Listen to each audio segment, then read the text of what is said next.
سانگڑ میں Peoples party کے صدر جاوید شورو کی میڈیا سے گفتگو، کہا اگر پارٹی قیادت نے حکم دیا تو اس بار MRD سے زیادہ بھرپور تحریک چلائی جائے گی۔ رپورٹ کر رہے ہیں اشفاق سلیحری۔ پیپلز پارٹی تعلقہ ٹنڈو آدم کے صدر جاوید شورو کا کہنا تھا کہ پیپلز پارٹی کے قائدین نے ملک و قوم کے لیے قربانیاں دی، جبکہ پیپلز پارٹی واحد پارٹی ہے جو کہ تحریک چلانا بھی جانتی ہے۔ ان کا کہنا تھا کہ اگر پارٹی کارکنوں کو تحریک چلانے کے لیے حکم ملا تو MRD سے پاورفل تحریک چلائی جائے گی۔ ان کا کہنا تھا کہ سانگڑ میں ترقیاتی کام پیپلز پارٹی نے کیے ہیں۔ 70 سالہ تاریخ میں پہلی بار ضلع کونسل سانگڑ میں پیپلز پارٹی کے اجلاس ہو رہے ہیں اور ضلع بھر میں پیپلز پارٹی کی کامیابی یہ ثابت کر رہی ہے کہ تنظیم سازی پاورفل کی گئی ہے۔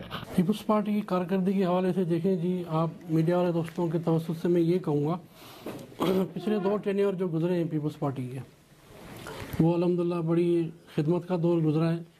جتنے ترقیاتی کام اور جتنا کام ہیلتھ میں، میڈیکل میں، اس کے علاوہ ایجوکیشن میں، سب میں بڑا اچھے طریقے سے کام کیا گیا ہے۔ ڈسٹرکٹ سانگڑ کے حوالے سے میں بات کروں گا تو آپ کو بہت اچھی طرح ڈسٹرکٹ سانگڑ کے جو روڈز تھے اس کا کیا حال تھا، اور اب آپ ان روڈ پہ جا کے دیکھیں تو اس کا ابھی کیا اس کی پوزیشن ہے۔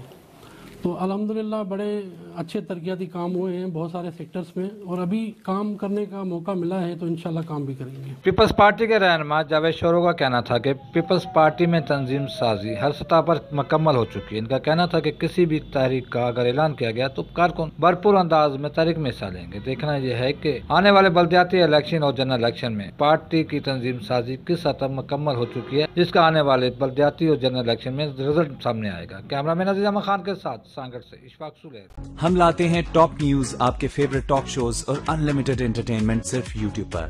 اگر آپ نے ابھی تک ہمارا چینل سبسکرائب نہیں کیا تو ابھی سبسکرائب کریں اور بیل آئیکن کو کلک کر کے ہماری لیٹسٹ ویڈیوز کے بارے میں اپڈیٹ جانیں۔